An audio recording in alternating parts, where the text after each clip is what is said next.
Thank you, gentlemen. What an exciting game to start out with there. Have to introduce Quas here, our resident top laner, to join us on the analyst desk, or lounge rather, for the post-game of this first game. And gentlemen, CLG coming up with a big win there. Freak, I know you liked CLG from the get-go in the pick ban there. So I think CLG does champion select the way I want teams to do champions. Like, I think they do it properly here. They had set up the entire team comp by their second ban here. So they banned Azir, okay, normal ban.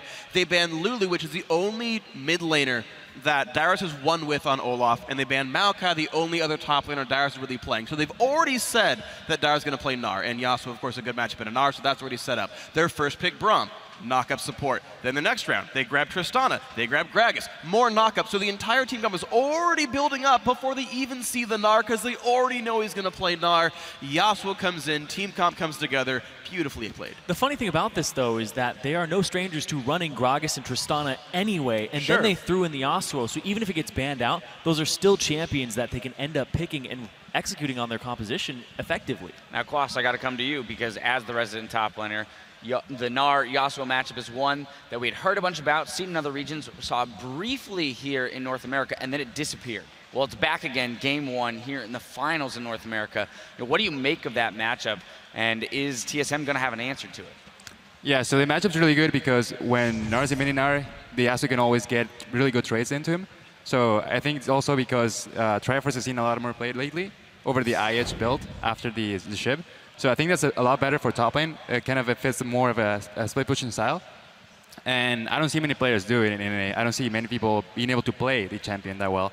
And I think Zion did a really good job that game, showing really good mechanics in champion and making the pick really worthwhile. Did you have the opportunity to scrim against Zion and his Yasuo? Yes, I did not have a good time. I was trying to build armor like Darius did, and he still was able to just run me down and kill me a lot. So. Yeah, it was interesting. We were kind of throwing around after we saw the Randuin's pick up. Even with just a Shiv and a Phage, he was still beating the Gnar. You would have thought with that completed item on the Randuin's, he might be able to handle it. Well, keep in mind, there's a lot of magic damage on the profile. Emax is actually very typical for Yasuo. Shiv does magic damage as well.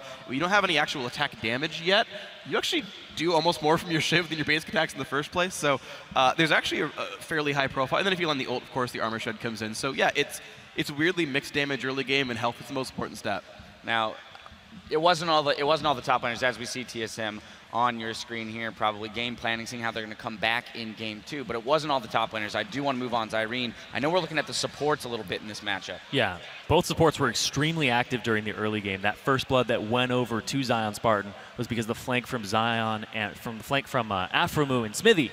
Aphromoo was running Lustboy around the map. They were trying to shut him down. And something that Lustboy's been doing recently, he hasn't been roaming as much. What he's been doing is he'll go mid, then he'll go back to where Wild Turtle is, and he'll hold Wild Turtle's hand during the laning phase. And that's actually seen a lot of improvement for Wild Turtle, because he gets out of the lane unscathed, he makes it to the mid game and the late game, and that was part of TSM's formula. CLG picked up on that, and Aphromoo just out-roamed Lustboy, and Xmithy was by his side. Xmithy had a great game.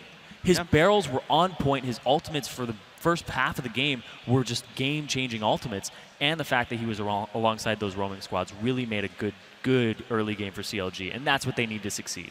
You know, on top of this, we talked about double lifts going to be a big role in CLG winning today on that really comfortable Tristana here today. Yeah, he's 6-0 on Tristana this season.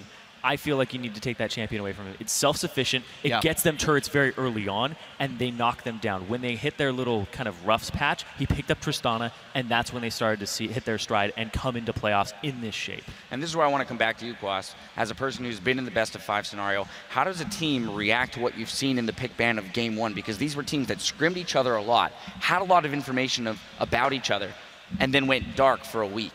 Right, so now they're getting new information. What do you do in that huddle with only so much time to figure out what your game plan is going to be for Game 2?